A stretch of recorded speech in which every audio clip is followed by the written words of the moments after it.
Hermanos queridos, había un escritor muy famoso estadounidense, C.S. Lewis.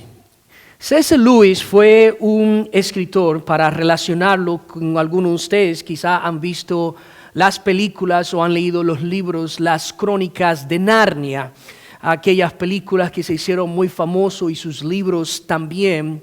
C.S. Lewis es un autor, fue un autor cristiano que conoció al Señor, un hombre muy intelectual, una persona con mucho entendimiento de la vida, un filósofo, un escritor fascinante.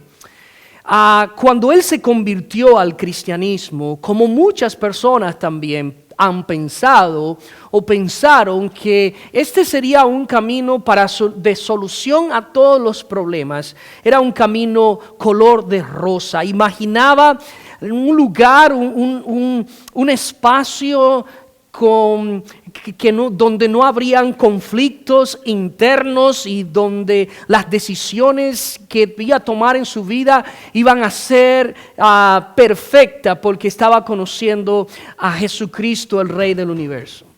Muy pronto C.S. Lewis se dio cuenta de que esa no es la realidad. De que a pesar de que él había entregado su vida a Cristo, de que él había decidido seguir a Cristo, se dio cuenta de que esa no era la realidad. Y él escribió algo muy interesante. Él escribió lo siguiente: creí que entrar en el cristianismo me daría libertad del sufrimiento. Y descubrí que la verdadera libertad es aprender a vivir con Él en medio del sufrimiento. No es la ausencia de dolor, sino la presencia de Cristo que lo transforma todo. Me fascina esto que dijo, a esta conclusión en su vida que experimentó este autor C.S. Lewis. Él entendió que la vida cristiana no es un camino ausente de problemas o ausente de pruebas, sino un camino donde las pruebas nos enseñan a depender de Dios, a fortalecer nuestra fe, y un camino que nos llena de esperanza. Y en esta mañana, esto es lo que yo quiero compartir con ustedes: de la aflicción a la esperanza. Cómo nosotros, en medio de la aflicción, podemos encontrar esperanza. Para algunos de ustedes, la semana pasada tuvimos una pausa en la epístola que comenzamos a estudiar 3 semanas antes. Estamos estudiando la carta, la epístola del apóstol Pedro, en el libro que él escribió, Primera de Pedro. Estamos viendo esta epístola que él envió, que él escribió a un grupo de hermanos que estaban expatriados, que estaban fuera de su patria, estaban viviendo en la dispersión, como también lo estaban viviendo las personas a quienes escribió Santiago. Pedro, cuando está escribiendo, tiene en mente un montón de personas que están fuera de su país, están fuera de su patria y están siendo perseguidos, un gobierno que no lo quiere, un grupo de personas que se encuentra extraño en el lugar donde ellos están y que no encajan. Yo creo que muchos de nosotros podemos encajar con lo que Pedro está escribiendo porque estamos fuera del lugar que nosotros conocemos, que es familiar. Y muchas veces nos sentimos como que no encajamos. Y en medio de esto, ellos estaban viviendo una persecución espiritual, una persecución por lo que ellos creían. Vimos los versículos del 1 hasta el 5 hasta el momento. Hoy yo quiero que veamos Primera de Pedro, capítulo 1, versículos 6 al 9. Y voy a leer estos versículos para ponernos en contexto. Y leemos esta palabra del Señor en nombre del Padre, del Hijo y el Espíritu Santo. Primera de Pedro, capítulo 1, versículos 6 al 9. Dice: en lo cual vosotros os alegráis, aunque ahora por un poco de tiempo, si es necesario, tengáis que ser afligidos en diversas pruebas, para que sometida a prueba vuestra fe, mucho más preciosa que el oro, el cual aunque perecedero se prueba con fuego, sea hallada en alabanza, gloria y honra cuando sea manifestado Jesucristo, a quien amáis sin haberle visto, en quien creyendo, aunque ahora no lo veáis, os alegráis con gozo inefable y glorioso, obteniendo el fin de vuestra fe, que es la salvación de vuestras almas. Estos versículos, hay tres cosas, tres pensamientos que yo puedo extraer que quizás Pedro quería transmitir y que nosotros podemos verlo y podemos aplicarlo también a nuestra vida. En primer lugar, Pedro quiere hablar la realidad de las pruebas. Y esta es la realidad de las pruebas. Nos afligen. Pedro no quiere disfrazar las cosas. Pedro quiere decir, mire, nosotros no vivimos en un jardín color de rosas. Enfrentamos aflicciones en la vida y la vida se va a encargar de demostrarnos que eso no es una realidad. Vivimos en aflicciones, vivimos en problemas, vivimos en dificultades y Pedro quiere que ellos entiendan esto.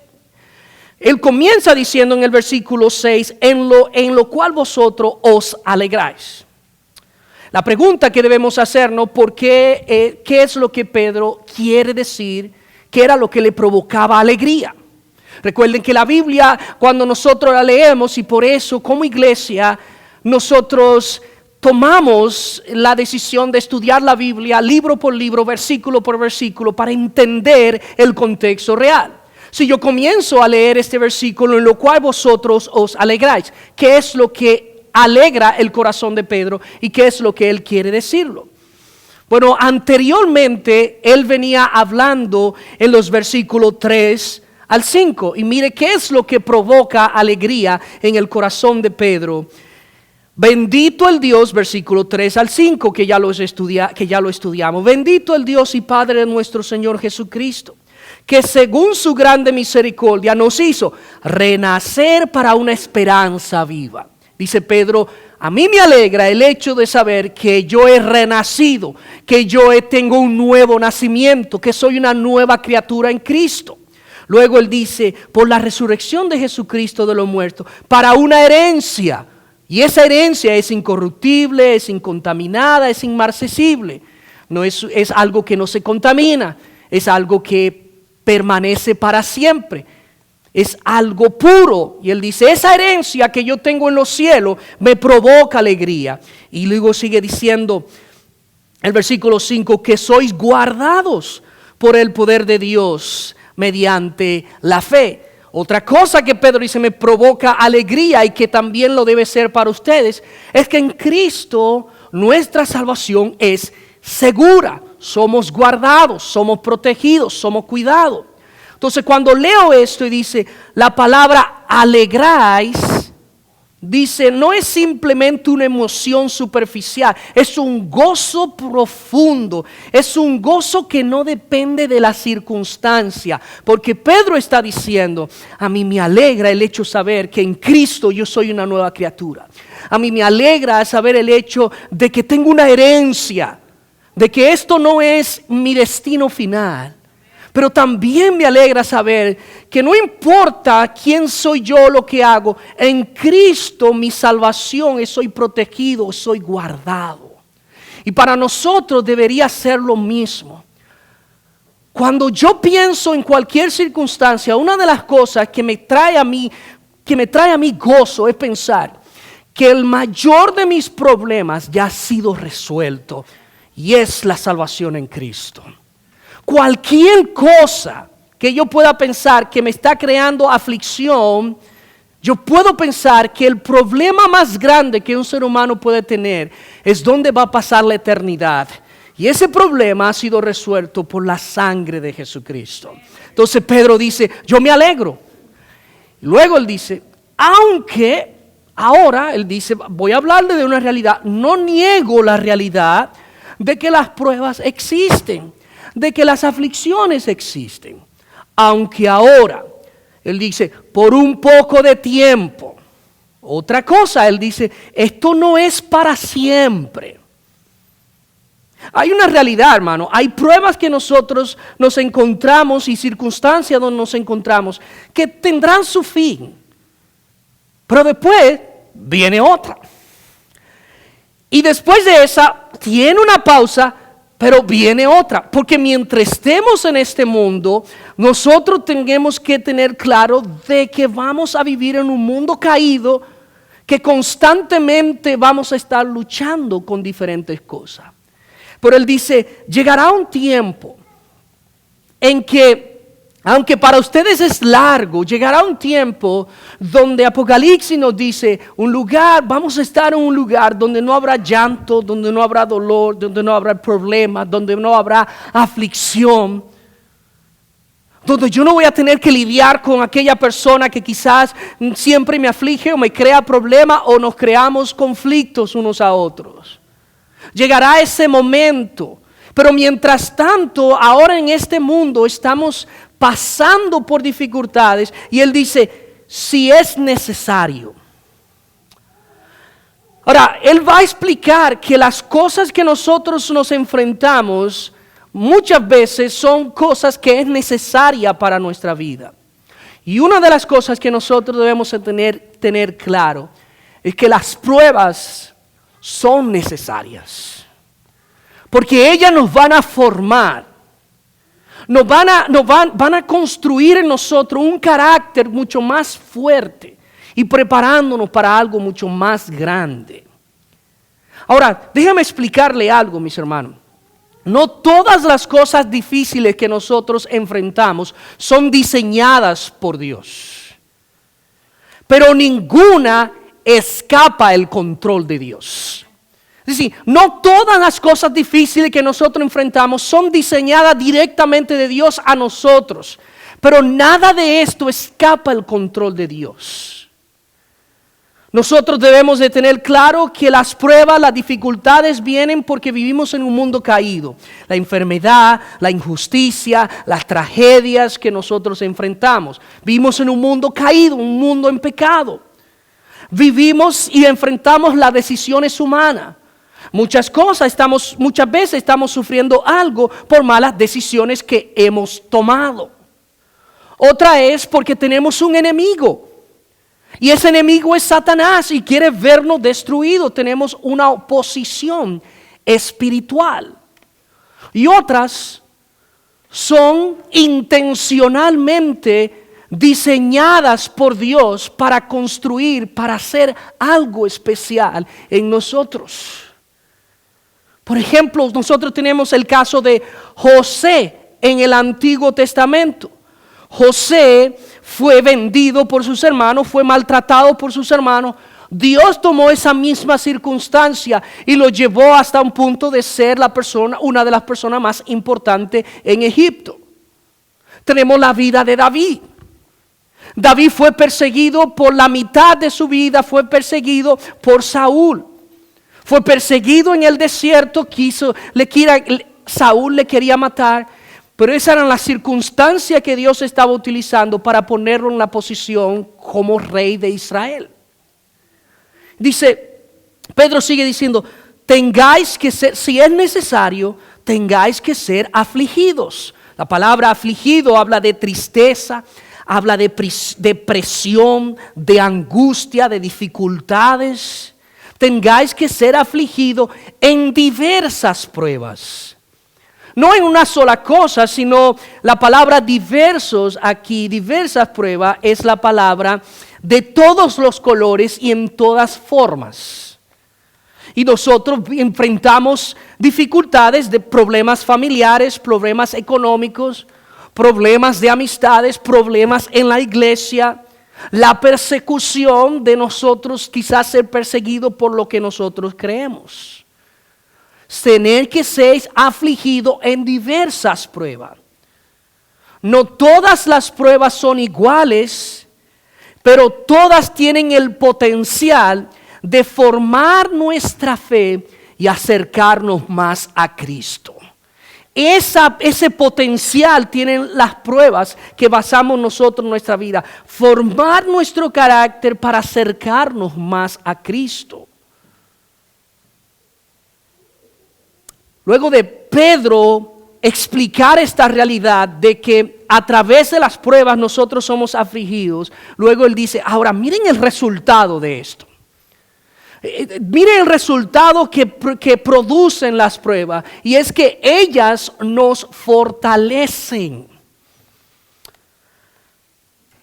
Para que un músculo, cuando estás ejercitando un músculo, para que ese músculo crezca, ese músculo tiene que pasar por un proceso de estrés, un proceso de crecimiento para que se forme lo que quiere, para lo que lo estás ejercitando.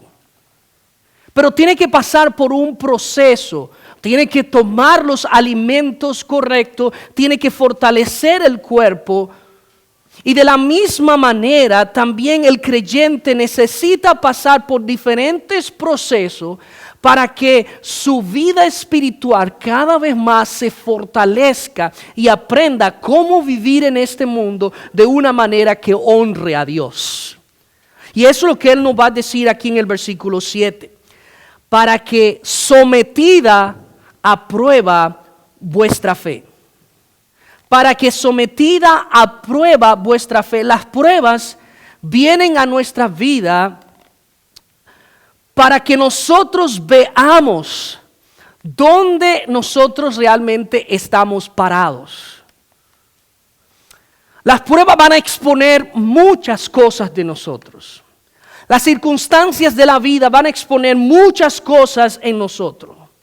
Imagina que tú tienes 2 esponjas, de esas que utilizas para lavar los autos. Esas esponjas que tú tienes son simplemente 2 objetos. Ahora, una vez que tú tomas estos 2 objetos y los sumerges al agua, tienes dos cubetas, 2 envases, uno de agua sucia y otro de agua limpia. Dependiendo de donde tú sumerjas esa esponja, ese es el resultado que va a dar. Si lo pones en agua sucia, tomas la esponja, lo exprime, va a salir agua sucia. Si tú tomas la esponja limpia y la sumerge en agua limpia, la exprime y va a salir el agua más limpia. Ahora, cuando esas 2 esponjas no es el problema es dónde la estás sumergiendo. Y después la vas a exprimir. Así es la vida, hermano. Así es nuestra vida. Las pruebas no son el problema. Es lo que nosotros nos estamos alimentando. Es lo que nosotros estamos dándole lugar a nuestra vida. Si lo que tú le estás dando lugar es al pecado, cuando vienen las pruebas a tu vida, lo que va a salir es enojo, desesperación, angustia. Vas a revelar tu desconfianza en Dios. Te vas a enojar con mucha más facilidad y vas a culpar a otras personas. Pero cuando tú estás alimentándote de la palabra de Dios, está unido a un cuerpo en Cristo donde tú saludablemente estás creciendo. Cuando vienen las pruebas, no es que no nos aflijan, pero tu respuesta va a ser diferente. Tú no vas a estar peleando con todo el mundo. Tú no vas a estar afligido, tú no vas a estar constantemente en una depresión, en una ansiedad, porque tú estás alimentándote de algo diferente. El problema no es las pruebas, es que nosotros estamos haciendo en el proceso para cuando ellas vengan, ¿cuál va a ser la respuesta que nosotros vamos a dar? Entonces aquí Pedro está diciendo, para que sometida a prueba vuestra fe, mucho más preciosa que el oro, el cual aunque perecedero se prueba con fuego. Nuestra fe, nuestra confianza, lo que nosotros hemos creído, en quien hemos creído, que constantemente está sometida a prueba. Y Pedro aquí hace una analogía del oro. Dice, tú tomas el oro para que el oro tenga su pureza, para que el oro pueda brillar, para que el oro pueda ser cuidado. Tiene que pasar por un proceso. Y ese proceso es el fuego a lo cual es sometido. El oro se refina quitando esas impurezas y es sometido al fuego. Pedro toma esa analogía y dice, así es nuestra fe. nuestra fe tiene que ser sometida a prueba, tiene que pasar por el fuego. Y en ese proceso es que Dios va a ir quitando esas impurezas. ¿Cómo cuáles? El orgullo, esa autosuficiencia que nosotros nos creemos que somos lo mejor o que tenemos todo solucionado. Esa fe superficial que no ha sido profundizada en la palabra de Dios. Las impurezas que están pasando, que nosotros, lo cual nos estamos alimentando, o viendo, o escuchando. Pero algo importante es que cuando el refinador tiene el oro, él sabe el tiempo que ese oro debe estar ahí. Él sabe el fuego, la cantidad de fuego que necesita. Porque entiende qué cantidad de oro ha puesto y cómo manejarlo. Y lo que me da esperanza cuando yo pienso en Dios, mi Salvador, el que nos sostiene, el que nos guía, el que nos protege, un padre, un buen padre, Él sabe por dónde nosotros necesitamos pasar. El tiempo que necesitamos tener en ese proceso. La cantidad de tiempo o cómo pasar por el proceso. No para que nosotros veamos lo fuerte que somos, sino para que nosotros veamos lo grande que es Dios. Porque no se trata de nosotros. Las pruebas, nuestras dificultades, no demuestran nuestra valentía, no demuestra lo fuerte que somos, sino demuestra al Dios bondadoso a cual nosotros servimos. Pero hay un propósito detrás de todo esto. Él dice, todo esto pasa, el versículo sigue diciendo, para que sea hallada en alabanza, gloria y honra cuando sea manifestado Jesucristo. Me encanta esto. Las pruebas nos están preparando para que un día nosotros nos presentemos delante de Dios. Delante de Dios donde ningún dolor, ninguna lágrima, ningún rechazo, ya nosotros no vamos a experimentar nada de eso cuando estemos ante la presencia de Dios. Y ese es el propósito de las pruebas, presentarnos delante de Jesucristo. Colosenses capítulo 1, versículo 21 y 22 nos explica esto. Mire cómo dice Pablo, corroborando lo que Pedro está diciendo, y dice, y a vosotros también, que erais en otro tiempo extraños y enemigos en vuestra mente, haciendo malas obras, ahora os ha reconciliado en su cuerpo de carne, por medio de la muerte, para presentaros santos y sin manchas e irreprensibles delante de Dios. Ese es el trabajo de Jesucristo. Ese es el trabajo del Espíritu Santo en nuestra vida. Es decir, ¿sabes que un día nosotros nos vamos a presentar ante el Rey del universo? Un día nosotros nos vamos a presentar ante el Dios que es perfecto. Nos vamos a presentar en aquel Dios que está esperándonos. Y Jesucristo dice, ustedes se están preparando para presentarse a ese gran Dios. Y es por eso que yo te digo, hermano, y vuelvo y te recuerdo, la vida cristiana no se trata simplemente de que yo doy un paso, hice la oración del pecador, ahora soy salvo y ¡pum! Un boleto derecho al cielo. No, es ahí donde comienza la santificación, es ahí donde comienza el trabajo del Espíritu Santo en nuestras vidas.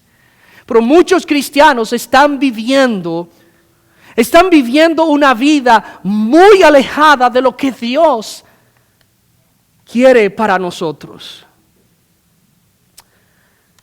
Y me decirles algo. Una de las cosas que a veces me quita el sueño a mí como hermano en Cristo y como pastor en este pequeño rebaño, una de las cosas que me quita el sueño a veces en la noche no son las personas que no están aquí y no han aceptado a Cristo como su Salvador. Porque yo sé que quizás esas personas no conocen de Jesucristo y están demostrándolo con su vida. Una de las cosas que crea más peso en mi corazón es saber que quizás algunas personas de las que están sentados y yo estoy viendo cada domingo no han recibido a Cristo como su Salvador, no han dado su vida al Señor, y a veces creemos que por crear un ritual de ir a la iglesia, de cantar canciones, de leer la Biblia, creemos que vamos al cielo y que tenemos la salvación ganada. No, hermanos, no es así. Hasta que nosotros entendamos el Evangelio y hayamos entregado nuestra vida a Jesucristo y hayamos entendido el significado de la salvación, no podemos dar por sentado absolutamente nada. Y eso me crea tristeza en mi corazón, que quizás yo estoy viendo personas todos los domingos, domingo tras domingo, y quizás un día nos presentemos ante Dios y tú tengas que ir a la condenación eterna porque no has entregado tu vida a Jesucristo como tu Salvador. Las pruebas que hoy te duele, las pruebas que hoy te causa dolor, que te causa angustia, es la misma que Dios está usando para hacer tu fe mucho más fuerte, para que te parezca más a Cristo. La misma angustia, el mismo dolor que hoy tú no puedes soportar, es lo que Dios está utilizando para que un día tú te presentes delante de Dios y Dios diga: bendito, ven al gozo de tu Señor. Y Dios está formando, está trabajando en nosotros día tras día. Hermano, otra cosa que nosotros podemos ver, que Pedro nos anima, es los beneficios de las pruebas. Los beneficios de las pruebas es que ellas nos llenan de esperanza. No tan solamente nos fortalecen, pero nos llenan de esperanza. Hay algo más, nada más de lo que nosotros estamos viendo. Dice: a quien amáis sin haberle visto, en quien creyendo, aunque ahora no lo veáis. Es difícil nosotros confiar en algo que no vemos. Estamos acostumbrados a lo tangible, a lo que podemos ver, a lo que podemos tocar, a lo que podemos apreciar. Nos cuesta confiar en aquellas cosas que nosotros no vemos. Y la vida cristiana no es una fe ciega. Quitémonos eso de nuestra mente, de que nuestra vida cristiana es una fe ciega. Nosotros sabemos en quién hemos creído y hay demostración en ese Dios, en Jesucristo, en quien hemos depositado nuestra confianza. Imagínate por un momento que estás en un avión y por primera vez te montas en un avión y tú no conoces personalmente al piloto. Cuando entras al avión, la cabina está cerrada, tú no sabes quién está ahí, tú no lo has visto, pero te montas en el avión y el avión despega y pasa en el aire. Aunque tú no has visto al piloto, tú sabes y has confiado en la experiencia, en el entrenamiento, y está confiando en que el sistema está haciendo su trabajo y que estas personas te van a llevar de un punto A a un punto B. Pero tú no sabes cómo funciona un avión, tú no sabes cómo pilotear un avión, tú no has visto a los pilotos que están en ese lugar, pero has confiado en montarse en este avión. Porque sabes que hay un proceso y hay un grupo de personas experimentadas. De la misma manera, nosotros no vemos a Jesucristo físicamente, personalmente, no lo estamos viendo, pero hay evidencia de su fidelidad. Hay evidencia no tan solamente histórica de que existió, de que hizo milagro, de que murió y resucitó, pero hay evidencia de que Él ha sido fiel y ha demostrado eso en la vida de cada uno personalmente. El hecho de que Dios nos haya rescatado, nos haya dado vida, nos haya formado, nos haya creado, y que aunque nosotros hemos pecado, ha enviado la solución a ese pecado a través de Jesucristo. Aunque nosotros no le veáis. Y Pedro dice, a quien amáis sin haberle visto. A quien ustedes aprecian sin haberle visto. Y es por eso, hermanos, que también se trata de fe. Eso, dar un paso confiando de que voy a ser recibido. Entregar nuestra vida a Jesucristo es un paso de fe. ¿Y qué es la fe? Es la certeza de lo que se espera, la convicción de lo que no se ve. Es esa certeza, es esa seguridad de que hay algo más. Y querramos admitirlo o no, todos nosotros vivimos por fe. Aún los ateos viven por fe. Porque su fe, su esperanza, su confianza está depositada en el conocimiento que ellos tienen de que Dios no existe. Pero nosotros hemos depositado nuestra fe en alguien en quien hemos confiado. Mira, yo prefiero invertir toda mi vida y al final quizás tú digas, bueno, te equivocaste. Pero hay mejor chance que aquellos que no creen, que aquellos que han rechazado a Dios. Porque al final todos nosotros nos vamos a presentar y nuestra vida, hay algo más después de la muerte. Y tendremos que presentarnos a Dios, querramos o no. Algunos lo enfrentarán para condenación y otros para salvación. Pero todos tenemos que presentarnos delante de Dios. Pedro dice, os alegráis con gozo inefable y glorioso. Es la palabra aquí, algo que no se puede expresar con palabras. Hay un gozo profundo, un gozo sobrenatural, algo sorprendente. La palabra inefable y glorioso es algo que me cuesta ponerlo en palabras. Es algo que escapa a mi mente, es algo que sobresale de mí mismo. Es la palabra que Pedro está utilizando. Él dice, cuando yo pienso en los problemas, en que soy afligido, en que paso por circunstancias, estoy pensando y me alegra saber que mi gozo, que mi esperanza, que todo lo que yo soy está depositado en un Dios que nunca falla. Amén, hermanos. Tenemos un Dios que nunca falla. Y si Él ha demostrado eso en tu vida, no es si lo ha demostrado o no, esa no es la pregunta. Es si lo reconocemos o no lo reconocemos. Porque el simple hecho de que tú estés sentado ahí donde tú estás, de que tú abras los ojos, que tú estés respirando, es una muestra de la fidelidad de Dios en tu vida. Y nosotros debemos reconocer eso todos los días, hermanos. Que Dios ha sido bueno.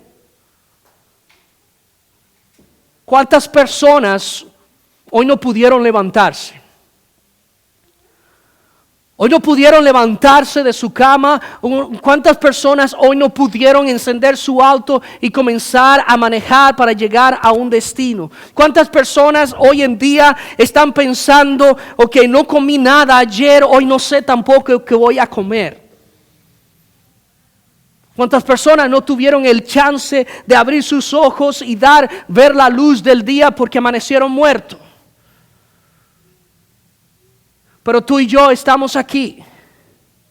Y estamos dando por sentado que la vida tiene que ser así todo el tiempo. Y no lo es.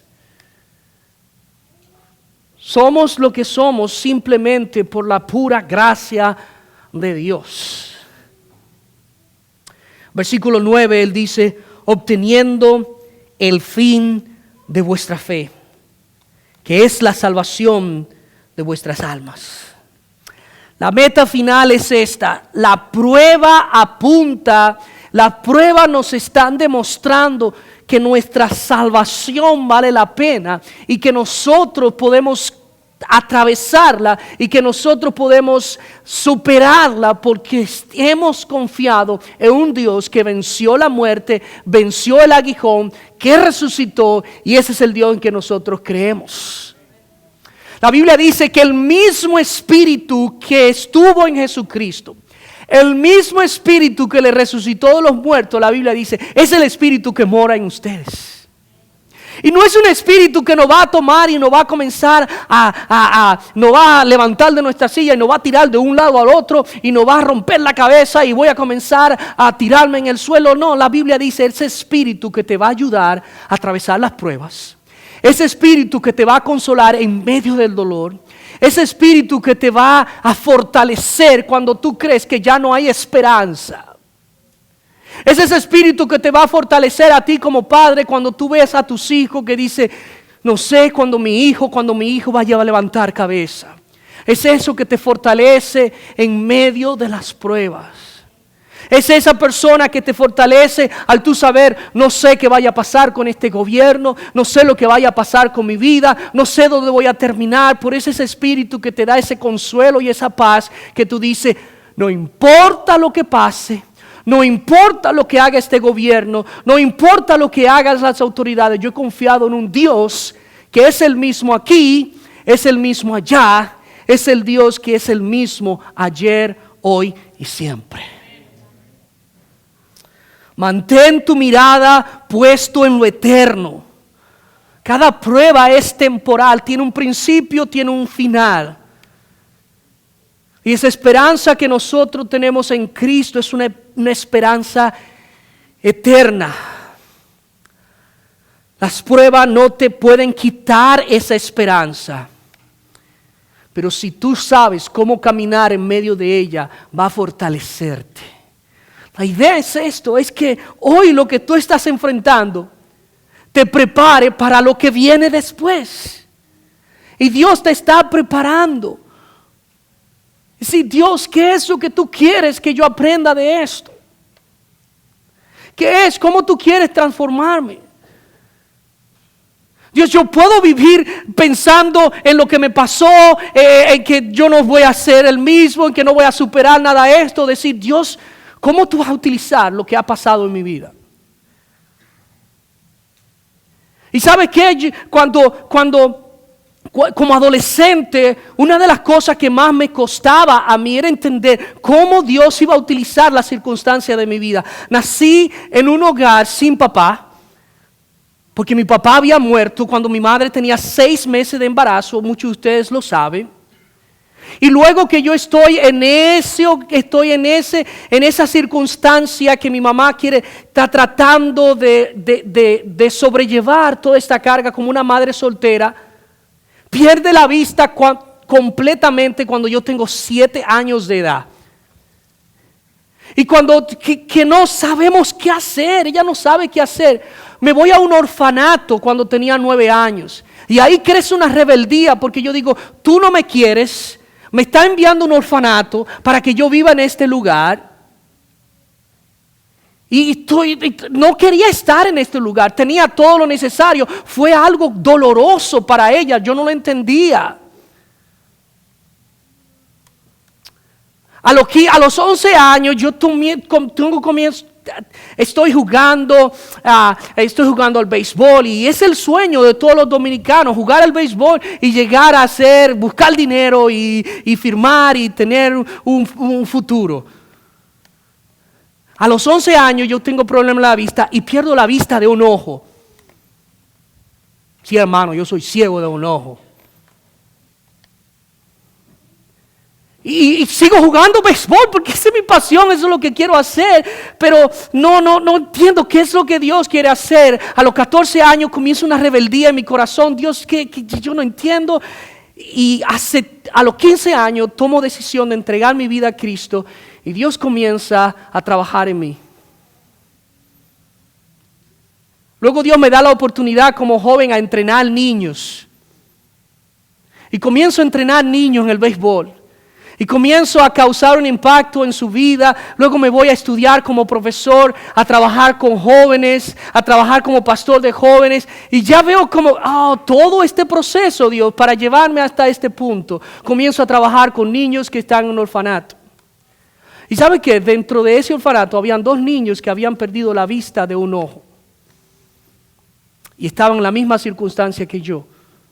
Y fue eso lo que Dios utilizó para que yo hable a los corazones de esos niños. Hoy están sirviendo al Señor. Hoy estoy aquí por la pura gracia de Dios. Cuando yo fui al bachillerato, el doctor me dijo, Jensi, yo te voy a decir algo, pero tú quizás no vas a llegar a terminar el bachillerato por tu condición de la vista. ¿Y sabes qué? Yo terminé mi bachillerato, yo terminé mi universidad, yo terminé mi maestría y aquí estoy delante de ustedes trayendo la palabra de Dios. Hay esperanza en medio del dolor. Dios no se ha olvidado de nosotros.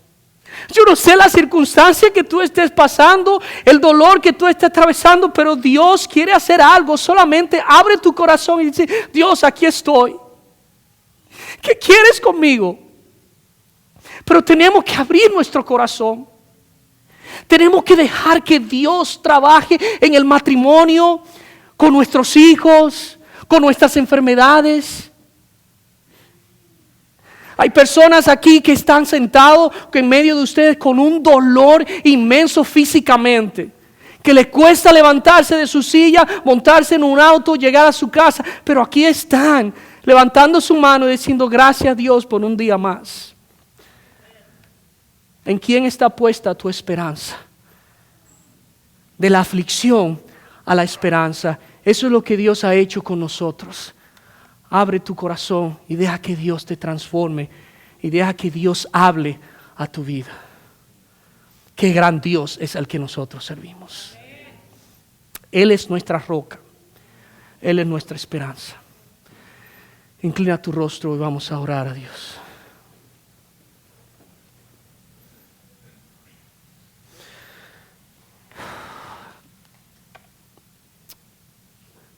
Todo lo que estamos aquí, estamos en diferentes circunstancias. Pero todos estamos necesitados de que Dios venga en auxilio a nuestras vidas. Quizá ese auxilio que tú necesitas hoy es que Dios te salve de tus pecados y tú necesitas entregar tu vida al Señor. Dios te está dando la oportunidad hoy. No rechaces el llamado de Dios. Pero quizás tú viniste hoy con muchas cargas en tu mente, en tu corazón. Decisiones difíciles que tienes que tomar. Quizás una situación donde tú dices, no le veo salida a esto. No le veo salida. Pero quizás tú no se la has entregado a Dios. Ese es el momento en que tú tienes que decir, Dios, aquí está mi matrimonio. Transfórmame a mí. Transforma mi corazón, Dios. Aquí está esta situación financiera que no sé qué hacer. Aquí está esta situación con mis hijos que no sé qué hacer. Aquí está esta situación con mi salud que no sé qué hacer. Pero aquí está en tus manos. Señor, gracias. Que nuestra esperanza está en Jesús, en su justicia, en la cruz. Oh Dios, gracias.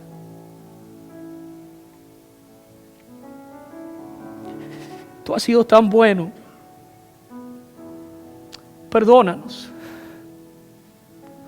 Confesamos que nos hemos alejado de ti, confesamos que hemos confiado tanto en nuestras propias habilidades. Es momento de que volvamos a la cruz, volvamos a tus pies y aquí estamos.